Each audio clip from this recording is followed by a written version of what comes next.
আরে দাঁড়া দাঁড়া, এত কমেন্ট করে আমাকে গালিগালাজ দিচ্ছিস কেন বলো তো? দেবো তো ভিডিও, বলেছি নাকি? এমন একটা সুন্দর জায়গা না হলে তোকে ভিডিওটা কিভাবে দেবো বল? আমার ঘর দেখতে দেখতে তো তোরা বোরিং ফিল ঠিক হয়ে গেছিস, ভিডিওতে আর তেমন ভিউজ আসে না। তাই ভাবছি এমন একটা সুন্দর জায়গায় গিয়ে তারপরে আইফোনের আসল রহস্যটা তোমাদেরকে জানাবো।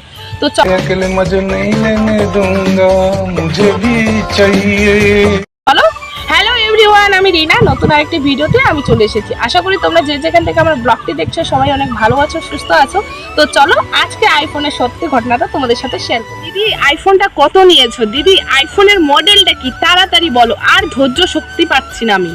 হ্যাঁ বলছি রে বাবা, একটু দাঁড়া। रहा नहीं जाता, तड़प ही ऐसी है ना। আইফোনের ভিডিওটা দিতে এত লেট হয়ে গেল বলে তুই যে আমায় এত গালাগালি দিয়েছিস, আর কতজন যে এভাবে ধৈর্য শক্তি নিয়ে আছো তাদেরকে অসংখ্য ধন্যবাদ।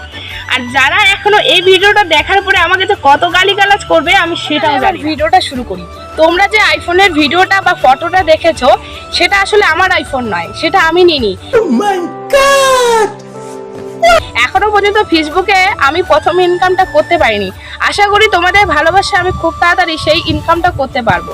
আর হ্যাঁ, আইফোনটা ছিল আমার ভাইয়ের, কারণ আমার ভাই আইফোনটা নিয়েছিল আর আমি সেই আইফোনের খাপ ধরে এভাবে ফটো তুলেছিলাম ফটোর দোকানের সামনে। তার মানে বুঝতেই পারছো কার নামে মোবাইলটা হয়েছে। হ্যাঁ, এই কারণে বলো তো তাহলে আমি কেন ভিডিও করব না, কেন তাহলে আমি ভিউজগুলো নেব না? যে আমাকে কমেন্টটা করেছিলে না যে আমার আইফোনের মডেল দেখে নাকি তুমি তোমার বরকে বায়না করবে, যাও যাও এই ভিডিওটা দেখে এবার বায়না করে আসো, দেখি তোমাকে কেমন মোবাইল কিনে দেয়।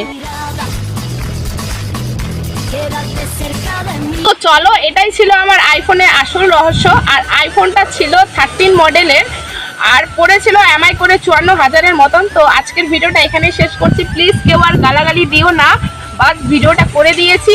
আর আশা করি তোমাদের ভালোবাসা দিলে আমি অবশ্যই একদিন আইফোন কিনতে পারবো। ফোনটা খুব তাড়াতাড়ি তোমরা ভালোবাসা দিলে আমি কিনতে পারবো। তো চলো আজকের ভিডিওটা এখানেই শেষ করি।